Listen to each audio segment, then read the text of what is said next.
the Armenian. 17 career victories, 33 years old, 4 years the elder of Anatoly Tokov. And as you can see, Mike, in the middle of all that, 5'10", 185, it's virtually identical. It is indeed. And once again, Michael C. Williams. For those watching around the world live on the Bellator MMA Global app, we welcome you to Pechanga Resort Casino. The prelims here roll on with 3 5-minute rounds in the mid. 大家好，老师从业中医男科30余年，帮助了数千名海内外华人朋友通过中药调理重回男性雄风。如果你也存在房事时间短、勃起无力、硬度差、中途疲软、肾虚、前列腺炎等问题，现在就加中医老师微信574-993-200，纯中药，一人一方，治根治本，帮助你持续坚挺20至40分钟，补肾壮阳，延时助勃，彻底告别快男软男。记住微信574-993-200。Go Russia, introducing Anatoly Tokov. In charge of the action, your referee, Jason Herzog. Jason Herzog, our referee, middleweight fight, Anatoly Tokov, a member of Team Fedor and the Alexander Nevsky Sport Club, against Team Musasi's Horacio Darpinian. First round, fight, are you ready? Fight, are you ready? Fight. Here we go! Red gloves for Tokov, blue gloves for Darpinian, who has only been stopped once. That was by rear naked choke back in 2011. Tokov has finished 9 of his last 11 victories. Where Darpinian needs to be very careful is in the stand-up game here. Tokov is super strong. He's fast and explosive, and man, when he hits you with that right hand, he puts people out. There's 2 shots right there with him. Tokov, one of the young studs of this middleweight division, always inspired to be around Fedor, and yes, in this camp, Fedor Emelianenko has been training. So not only Anatoly, but his brother, who will fight later on our newly called post after the main card. He's finding a home for that right hand already. And what you're going to have to see out of Darpinian, he's got to move his feet. He cannot stay right in front of him, especially with no head movement like you're seeing right now. Unbeaten in his last 5 fights, Darpinian.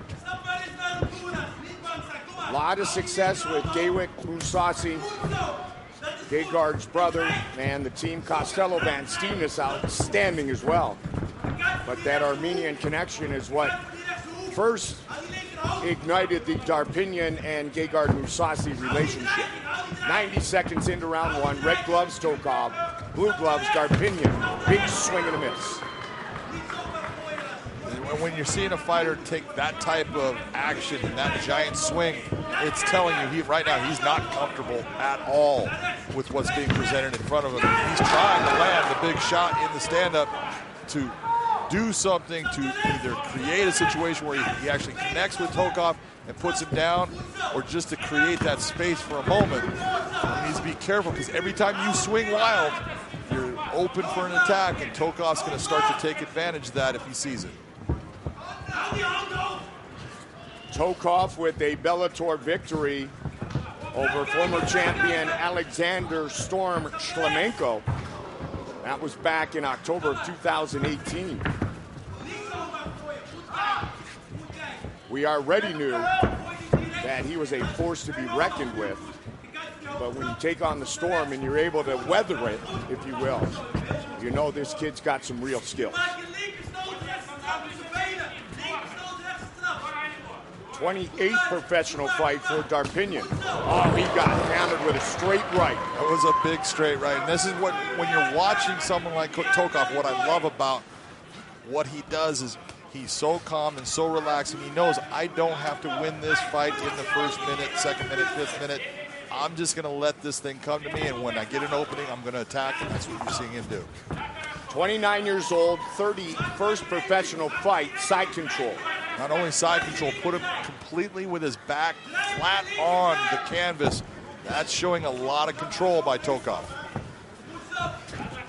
Crucifix position. Winner of 21 of his last 22. You can see he's blocking with his head, controlling that right arm of Darpinian. The left arm is trapped between his legs. He's trying to turn out of it. And right now he can just open up at will with that right hand, Mike. Bad position for Horacio Darpinian.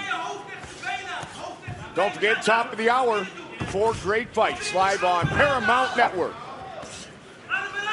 One thing I always look for is a fighter that's, when they're in this position, Roy Nelson is fantastic when it comes to this crucifix position. And it seems natural and easier to hit with a punch.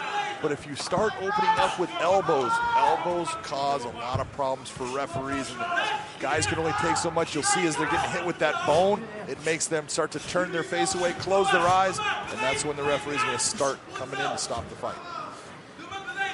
40 seconds now on the clock here in round 1. Darpinian pretty much in survival mode. Well, he's taking a lot of shots, but he's working. Nice big left elbow. Tokov is just completely in control of everything that's happening in this fight.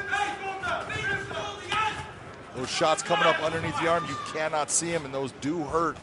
Those are the ones that will put you out, because when you don't see a punch, it can definitely stun you. He's got the back. Final seconds of round number 1. Tokov continues to look outstanding inside the Bellator cage.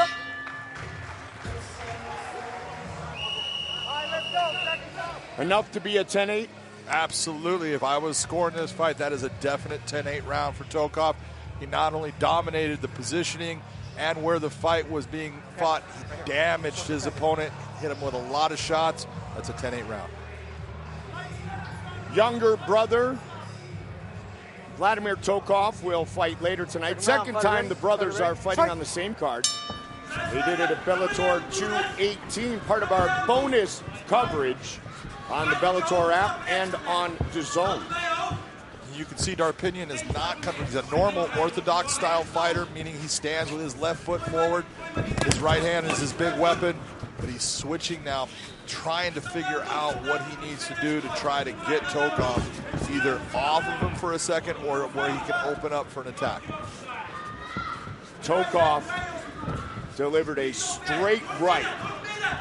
That was the biggest punch of round number 1. And again, gets it again. You can see how far Darpinian goes back. That's telling you that stunned him, and he's trying to gain space to gain time so he can get himself back, get his legs feeling okay. That's smart movement by him, but it's telling the judges, yeah, that one hurt. And Darpinian is a guy that we know can strike. When you train with Gegard Mousasi, Team Mousasi, train in Holland, you've got some striking skills to say the least. He got caught in that first round, Big John. As he was throwing a kick, that's when Tokov hit him with the right hand. And one of the things you're going to see out of Tokov does not want to get into basic clinch positions with Darpinian because he does have very good judo, a la, a Carl Parisian of the past who would utilize those clinch positions to get the takedown. Right now, Darpinian's in a position where all the damage that's been occurring is starting to have take a toll on him, and you're seeing him start to just be diminished in the fight. We have an Armenian theme going right now. Yeah. Carl Parisian. Horacio Darpinian, black belt in judo. Spent time training with the national judo team in Holland. And a national champion in judo. Dutch national champion back in 2005, as we showed you graphically before. Moved to Holland as a refugee at age 13 back in 1999. You see Tokov in trouble again, though. Yeah, Tokov being very heavy with his left hip. He doesn't have a hook. You can see his leg is entwined with the leg of Darpinian. He's just giving a heavy hip ride and starting to land big shots with that right hand. Rafael Lovato Jr. defeated Darpinian's teammate Gegard Mousasi to become the middleweight champion, and Anatoly Tokov has been pretty vocal, saying he is ready to challenge for the title. Well, I'll tell you what, with what we're seeing tonight, and you take it at 28-2, he absolutely has a claim to say, I should be the #1 guy that deserves the shot at Lovato Jr. 4-0 in Bellator with 3 finishes. Yeah, that's doing good work. That's not bad. And the one man he went the distance with, Alexander Shlemenko, his top pupil, his top student, his teammate, his training partner, Alexander Shlemenko.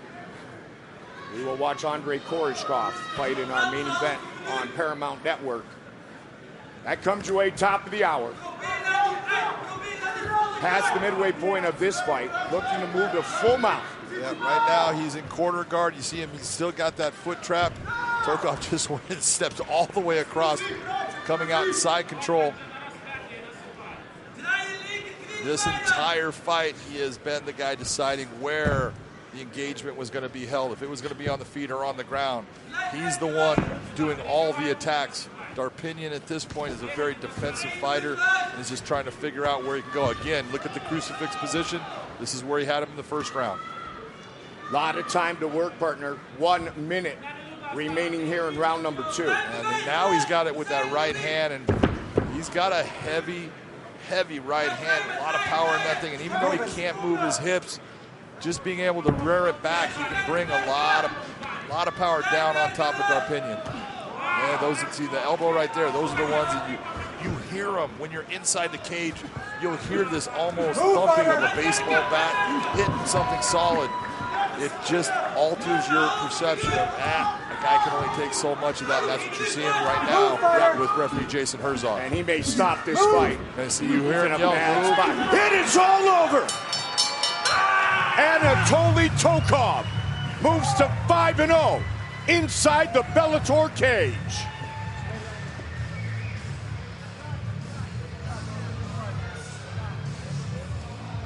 Пашуля, я люблю тебя.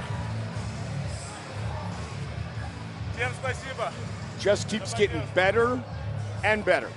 He's fighting smarter and smarter, especially in the fact that he's not trying to press the fight. He's letting the fight come to him, and he's making great decisions. Take a look at the crucifix here. Traps the arm with the knee. He's already got the other arm with his head basically trapped, so Darpinian cannot block any shots. You can see where both of his arms are at. Not a good position to be in. And then out comes the elbows. The heavy elbows start raining down. Referee Jason Herzog, and this is what I was talking about. When you're the referee and you're inside and you're hearing this, you hear that basic smacking of hard object against hard object, and it tends to make the referee say you can only take so many of this before I'm going to stop the fight. It was actually a very good call by Jason Herzog and a beautiful win for Tokov. We go back to that phrase used so often. A fighter needs to have the ability to intelligently defend himself. Hard to do that without your hands. You got that right. And an ultra impressive performance by Anatoly Tokov. Michael C. Williams will make it official. Ladies and gentlemen, inside the Bellator cage, referee Jason Herzog waves off the contest due to unanswered strikes. Officially 4 minutes, 38 seconds. Round number 2, the winner by TKO, Anatoly Tokov. If he wants to fight for the title, he has made another huge statement, stopping Darpinian in round number 2.